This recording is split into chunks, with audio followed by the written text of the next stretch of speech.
అశరీరం సర్వదాస్థి శరీరం రహితం సదా అయమేవ సత్యో ముక్తి అన్యదా భ్రమకారణం పొన్నాళవంశకలశాంబుధికైరవాప్తం పూర్ణం దయానిధిమనంతగుణైకదిష్ణం రాజాదిరాజముకుటాంచితరత్నసేవ్యం శ్రీరాజయోగిగురుమంతరతో నమామి. శ్రీరాజయోగిప్రియశిష్యం అమలానందదీక్షితం పండరీనాథయోగేంద్రం సద్గురో తే నమో నమః. అస్మత్ఖురుసమారంభాం కృష్ణసాంధీపమధ్యమాం శ్రీమహావిష్ణుపర్యంతం వందే గురుపరంపరాం.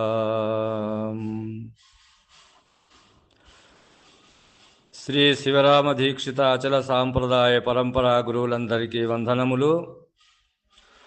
శ్రీమద్భాగవత శ్రీకృష్ణ సద్గురు పరబ్రహ్మణే నమః. మాతృశ్రీ శారదాంబ సామేత శ్రీ అమరానంద పాటల పండరీనాథ మద్గురువర్యుల పాదపద్మములను హృదయపీఠములను నిలుపుకొని ప్రబోధ సుడామణి అను శక్తిద్వయ నిరాసకంభైన శుద్ధ నిర్గుణ తత్వ కందార్థ ధరువులలో 140వ కందార్థమును మనము గురుమూర్తి కరుణచే మననము చేసుకుంటున్నాము. ఏమంటున్నాడు ఈ కందార్థములోనంటే, తనువో బహిరింద్రియములో మనసో ప్రాణములో విషయమమతో నేనంచని నీవని నేనంచని నీవని ఎననిది అని అనుమానించదవదేలాది త్రోవగాదు. నీవెన్నాడో ఇది వినలేదు. వినుమి పరిపూర్ణముగని లేనియామిది తనువాదికమును లేందని గురుని చేదెలియో ఇది త్రోవగాదు. నీవెన్నాడో ఇది వినలేదు అని అంటున్నాడు. తనువో బహిరింద్రియములో మనస్సో ప్రాణములో అంటున్నాడు. అంటే తనువో అంటే శరీరము, బహిరింద్రియములో అంటే బహిరింద్రియములు అని అంటే ఇక్కడ బయట కనబడేటువంటివి ఈ జ్ఞానేంద్రియములు, కర్మేంద్రియములు. కాబట్టి ఈ బయట కనబడేటువంటివి ఈ శ్రోత్రము, త్వక్కు, చక్షు, జిహ్వ, గ్రాణము అనేటువంటివి కానీ, వాక్కు, పాని, పాద, గూయ, గుదములు కానివి కావు. మనస్సో అంతరేంద్రియములో ఉన్నటువంటి మనస కాదు. కాబట్టి ప్రాణములలో మరి పంచప్రాణముల కాబట్టి కాదు. మరి విషయమముతో అంటున్నాడు ఇక్కడ. అంటే విషయమముతో అంటే ఈ యొక్క విషయ పంచకమైనటువంటిది శబ్దాదులు అనేటువంటి విషయములు ఏవైతే ఉన్నాయో అవి విషముతో సమానమైనటువంటివి. కాబట్టి ఆ విషముతో సమానమైనటువంటివి ఏవైతే ఉన్నావో ఈ శబ్దము, స్పర్శ, రూపము, రసము, గంధము అనేటువంటివి. కాబట్టి శబ్దము అనేటువంటిది ఈ చెవులు ఆకర్షిస్తాయి. మరి స్పర్శను ఈ చర్మం అనేటువంటిది ఆకర్షిస్తుంది కదా. మరి రూపమును నేత్రములు ఆకర్షిస్తాయి. మరి రసమును మరి నాలుక అనేటువంటిది అది ఆకర్షిస్తుంది. మరి గంధమును, వాసనను ఈ ముక్కు ఆకర్షిస్తుంది. కాబట్టి ఇవన్నీ కలిసి ఏమంటున్నాయి ఇక్కడ, నేను నీవు అని అంటున్నాయి కదా. నా ముక్కు, నా చెవి, నా కన్ను అంటున్నాం కదా.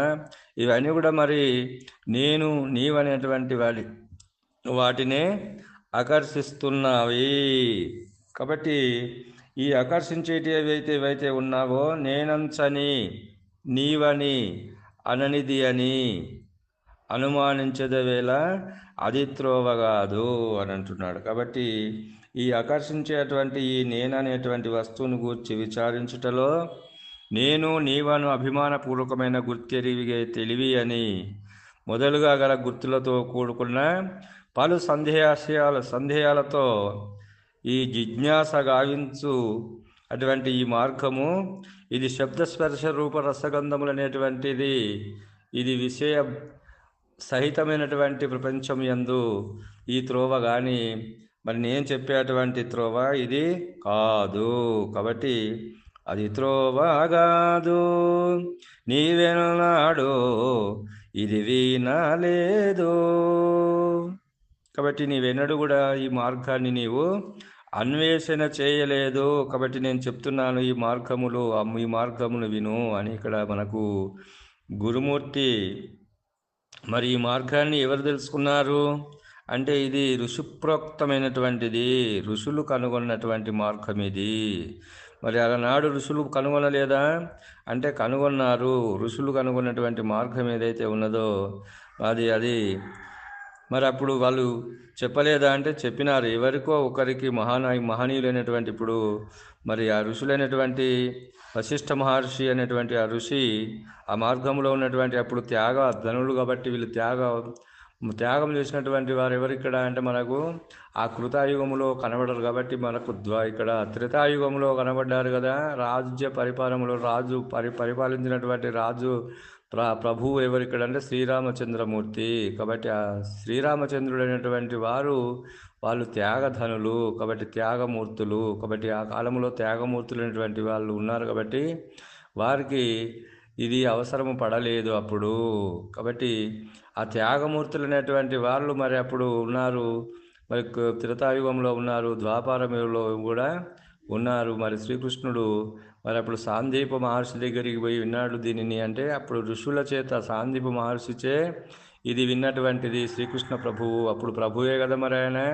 మరి అప్పుడు తన స్వార్థం కొరకు రాజ్యాన్ని పరిపాలించినాడా ప్రభువు అయి అంటే వాళ్ళు స్వార్థ బుద్ధితో పరిపాలించినటువంటి ప్రభువులు కాదు. మరి ఈ కాలాన స్వార్థ బుద్ధితో పరిపాలించేటువంటి ప్రభువులు. కాబట్టి ఈ స్వార్థము అనేటువంటిది ఏదైతే ఉన్నదో ఆ స్వార్థము అప్పుడు లేనటువంటి వాళ్ళు. కాబట్టి స్వార్థము అంటే అర్థమేంది ఇక్కడ అంటే మరి ఆ స్వార్థాన్ని ఆ యొక్క మరి ఆ స్వార్థాన్ని త్యజించినటువంటి మహనీయులు. కాబట్టి మరి వాళ్ళు అప్పుడు ఆ కాలంలో వారికి ఆ మహానుభావులకే అది వచ్చింది ఋషుల ద్వారా. కాబట్టి మరి ఇప్పుడు మరి స్వార్థము అంటే మరి సొంత అర్థము, స్వ ప్లస్ అర్థము అంటే సొంత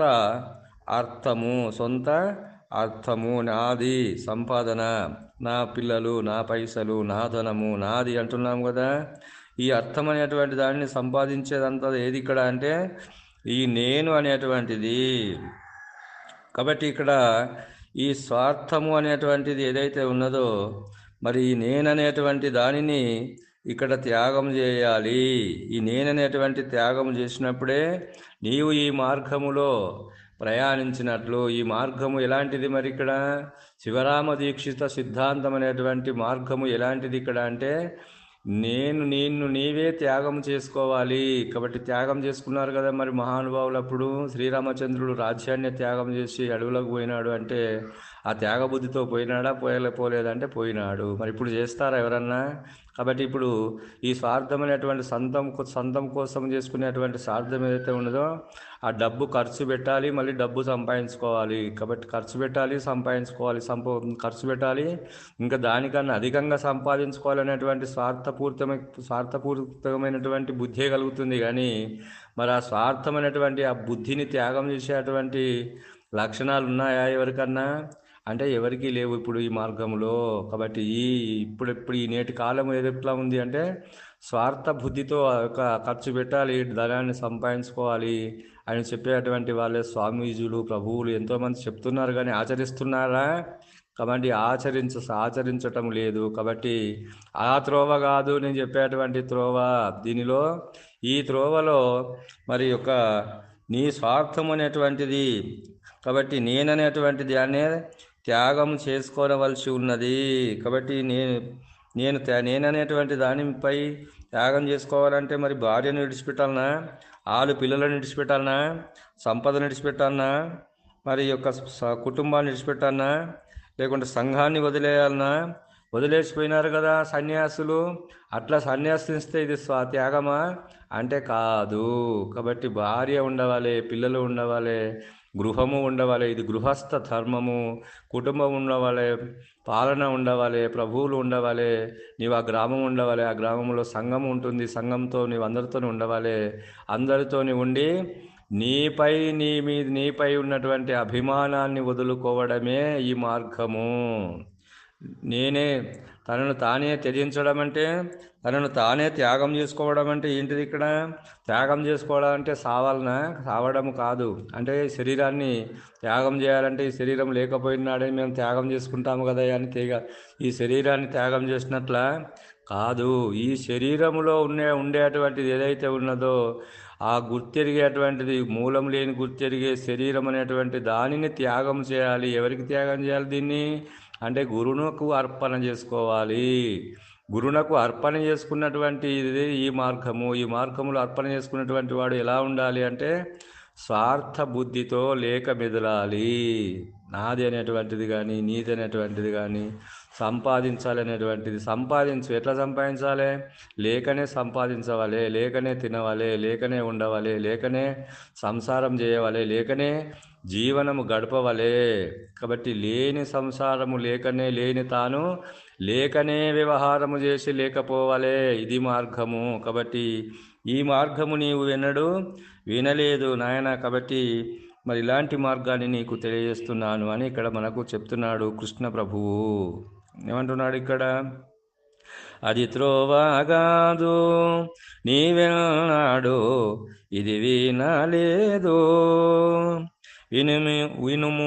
విను మీ పరిపూర్ణము గని లేనియా మీది తనువాదికమును లేందని గురుని చేదిలియు అంటున్నాడు ఇక్కడ. తనువాదికమును లేందని గురుని చేదిలియు. వినుము పరిపూర్ణము గని, ఈ పరిపూర్ణమును ఉండదూసుకొని ఎవరి ద్వారా? అజల ఋషి గురుమూర్తి ద్వారా నీవు పరిపూర్ణమును ఉండదూచుకొని మీది తనువాదికమును లేందని గురుని చేదెలియుము. ఈ మూలము లేని గుర్తెరిగే శరీరము ఏమీ లేదు అనేటువంటి యొక్క భావాన్ని నీవు దృఢపరుచుకున్నట్లయితే మరి లేని నీ మీద నీవు అభిమానాన్ని వదులుకున్నట్లు. నీలో ఉన్నటువంటి గుర్తెరిగే శరీరం అయితే ఉందో ఆ గుర్తెరిగే శరీరానికి మూలము కానీ స్థానము కానీ లేదనేటువంటి విధానములో నీవు జీవనము గడిపినప్పుడు నీపై ఉన్న అభిమానాన్ని వదులుకోవడమే ఈ మూలం లేని గుర్తెరిగే శరీరాన్ని ఎప్పుడైతే వదులుకుంటున్నావో, గురుపాద పద్మములకు పూజ పుష్పముగా నువ్వు సమర్పించుకుంటున్నావో ఆ జీవన విధానములో నీవు లేని వ్యవహారము చేయి, లేకనే ఈ యొక్క జీవన విధానాన్ని గడుపు అని చెప్పేటువంటిదే మనకు శివరామ దీక్షిత సిద్ధాంత బోధ. కాబట్టి దీని లోపల స్వార్థ బుద్ధులు అనేటువంటివి ఉండవు. ఆ స్వార్థము మరి ఎట్లా ఉంటుంది అంటే చెప్పుకున్నాం కదా ఇదివరకు. ఖర్చు పెట్టాలి, సంపాదించుకోవాలి, తన కొరకై తాను సంపాదించుకునేదంతా కూడా తన కొరకై కదా అనేటువంటి భావము వదిలి నీవు ఆ పనులు చేసినట్లయితే ఆ లేని ఎరుకతో లేకనే వ్యవహారం చేసేదంతా కూడా ఇది లేని వ్యవహారము. కాబట్టి ఇలాంటి పరిపూర్ణ పరభయలు యందు నాకు మూలము కానీ స్థానము కానీ లేదని ఎప్పుడైతే స్వతసిద్ధమైన పరిపూర్ణమును గురువాక్యము చేత ఉండదోచుకొని దాని యందు లేకుండా తోచుచున్న నేననే గుర్తెరిగే శరీరము యొక్క భిన్న స్థితిగతులు లేందని గురునిచే తెలియము. పరిపూర్ణమునందు మూలము కానీ స్థానము కానీ లేనిదని దృఢపరచుకొనుము. ఇది నిజమైనటువంటి మార్గము. ఇదే అచల మార్గము, అశరీర మార్గము అనేటువంటి భావాన్ని మనకు శివరామ దీక్షిత సిద్ధాంతం అనేటువంటి మార్గాన్ని మనకి ఇక్కడ భాగవత కృష్ణ ప్రభువు తెలియజేస్తున్నాడు. కాబట్టి ఈ మార్గములో నీవు ప్రయాణం చేసినట్లయితే మరి ఇప్పుడు ఈ మార్గంలోనే కదా ప్రయాణం చేసేటువంటి వాళ్ళు. మరి ఆ కారణం ఎందుకు చెప్పబడలేదు, ఇది ఎవరికో ఒకరికి చెప్పబడింది అన్నప్పుడు అప్పుడు త్యాగ నిరసన, త్యాగ బుద్ధి కలిగినటువంటి మహానుభావులు ఉండేటువంటి వాళ్ళు. ఇప్పుడు ఆ త్యాగ బుద్ధి ఉందా అంటే త్యాగము లేదు. అది మరి ఆ త్యాగం అనేటువంటిది స్వార్థపూరితమైనటువంటి త్యాగమే కానీ అది త్యాగం చేసేటువంటి లక్షణము ఏ మార్గములో కనిపించడం లేదు అని చెప్పి శివరామ దీక్షిత మార్గమే నిజమైనటువంటి త్యాగ మార్గము. కాబట్టి నన్ను నేనే త్యాగం చేసుకోవాలంటే నాపై ఉన్నటువంటి నేననే అభిమానాన్ని వదలడమే త్యాగము అని ఈ యొక్క కందార్థం ద్వారా మనకు కృష్ణ ప్రభువు తెలియజేస్తూ, ఈ త్యాగ నిరసనతో నీవు చేసినట్లయితే జన్మరాహిత్య స్థితి అది. కాబట్టి త్యాగం ఎప్పుడైతే నీవు చేస్తున్నావో, ఈ మూలం లేని గుర్తెరిగే శరీరం ఏమీ లేదనేటువంటి ఎప్పుడైతే నీవు త్యాగం చేస్తున్నావో గురునకు లేనెరకను, ఆ త్యాగమే ఇది జన్మరాహిత్యము. జన్మరాహిత్యం అని అన్ని బోధలు చెప్తున్నాయి కదా. మరి అన్ని జన్మరాహిత్యం అని చెప్తున్నాయి బోధలు, కానీ అన్ని నిన్ను నిలుపుతున్నాయి. కాబట్టి నిన్ను లేక చేసేటువంటిదే ఈ యొక్క పరిపూర్ణ బోధ. ఇది అచల శివరామ దీక్షిత సిద్ధాంతం అని చెప్పి మన కందార్థము ద్వారా కృష్ణ ప్రభువుల వారు ఈ యొక్క త్యాగ నిరసన ఎప్పుడైతే నీవు చేస్తున్నావో అప్పుడే జన్మరాహిత్యం అనేటువంటి భావం కలుగుతుంది అని చెప్పి ఈ కందార్థము ద్వారా కృష్ణ ప్రభువుల వారు మనకు తెలియజేస్తున్నాడు అని తెలియజేస్తూ ఇంతటితో ఈ కందార్థ భావాన్ని ముగిస్తున్నాను. జై బోలో సద్గురు ప్రభు మహారాజుకు జై. సర్వం సద్గురార్పణం.